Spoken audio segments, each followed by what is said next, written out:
Welcome to the online classes.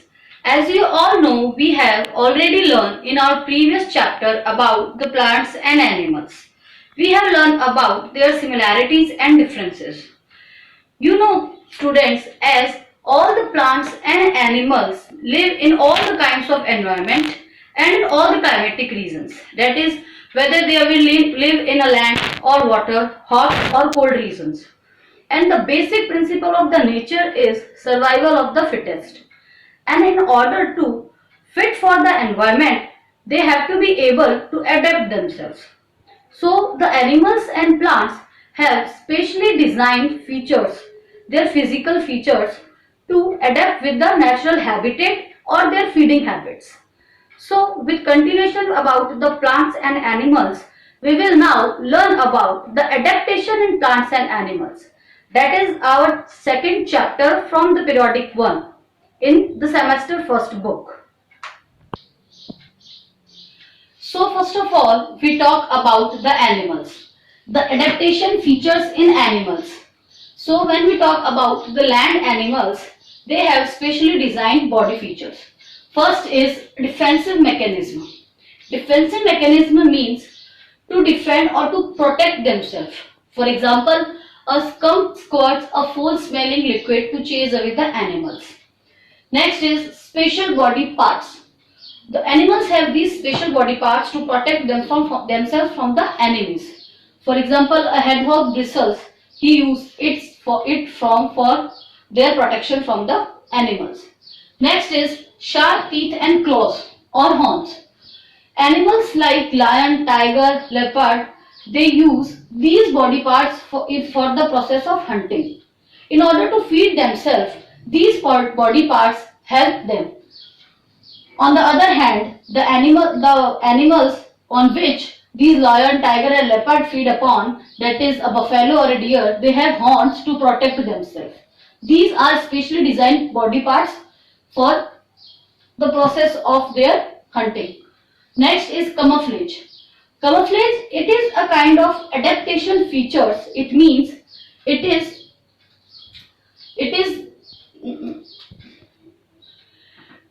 a kind of feature which allows the animals to blend it with certain aspects of the environment. For example, a chameleon changes its color with the background in order to hide itself from the enemies or predators. When we talk about the aquatic animals, they have some adaptive features as they have to live in the water. So, for aquatic animals, we will first talk about the body of fish. A fish has a boat-shaped body in order to live in the water or to move in the water. They have special gills so that they can use the dissolved oxygen in the water for the process of breathing. Fish have fins to swim in the water. Also, they have a tail fin so that they can change the directions. These features help the fish to live in the water. On the other hand, we have some animals like amphibians that live both in land and water. They are the frogs and crocodiles.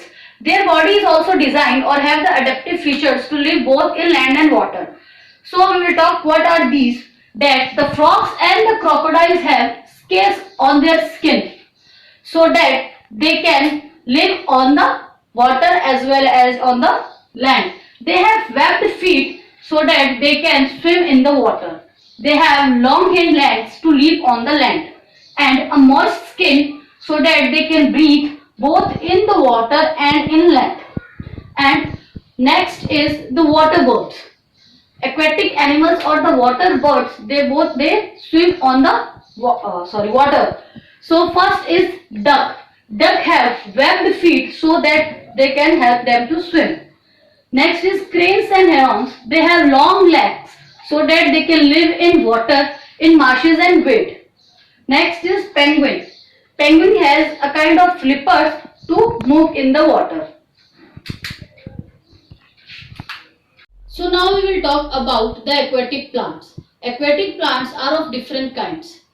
Aquatic plants are those plants who grow in the water. Their roots are fixed to the soil under the water and their flowers and leaves float on the surface of the water. They have long spongy stalks or stems. For example, water lily and lotus.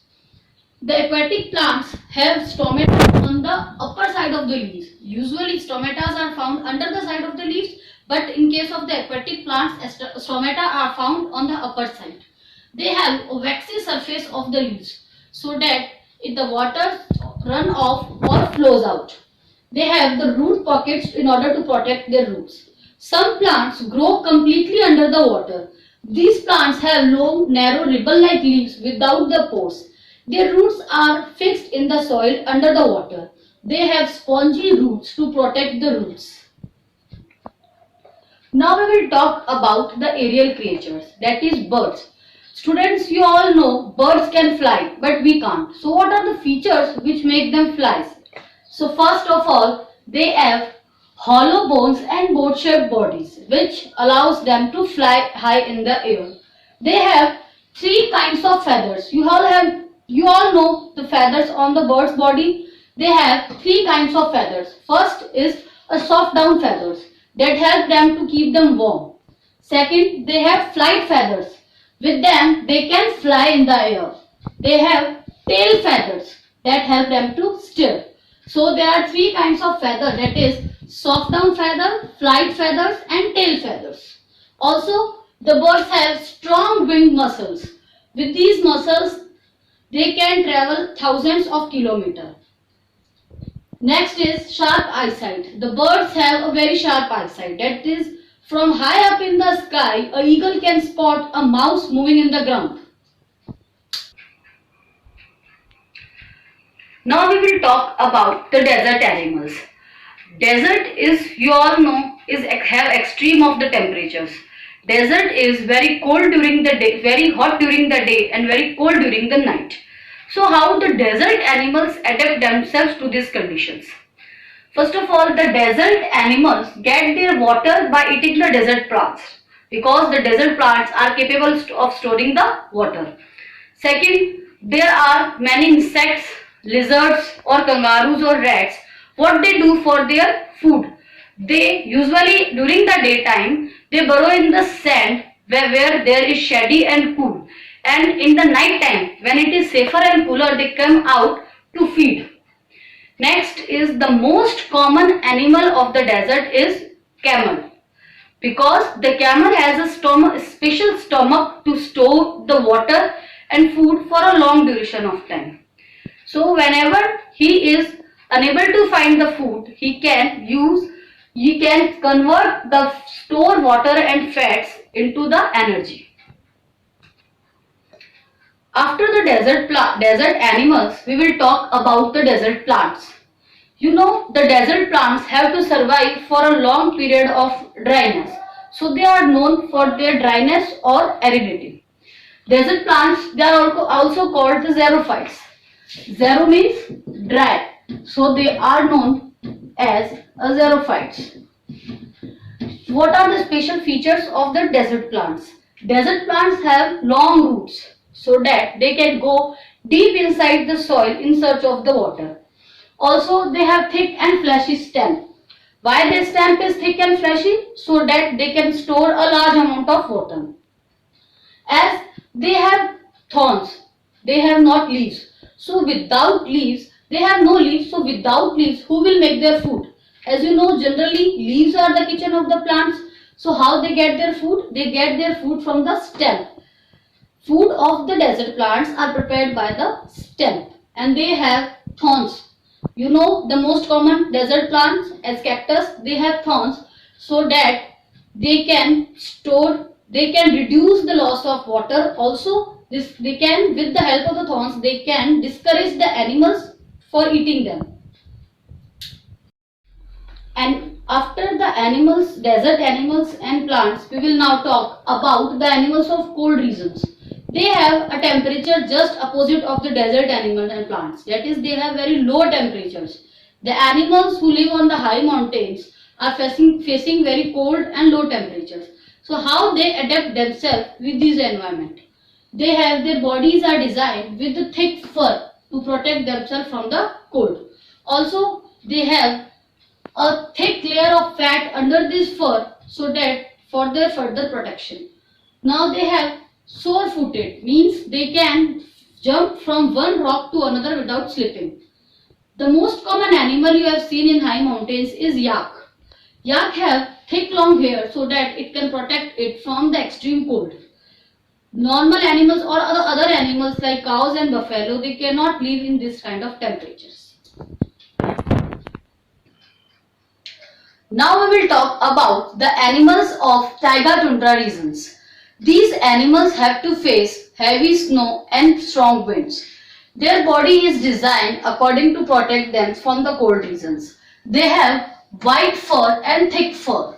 White fur help them to make, with the white fur they are not spotted easily. This mixes with the snowy background.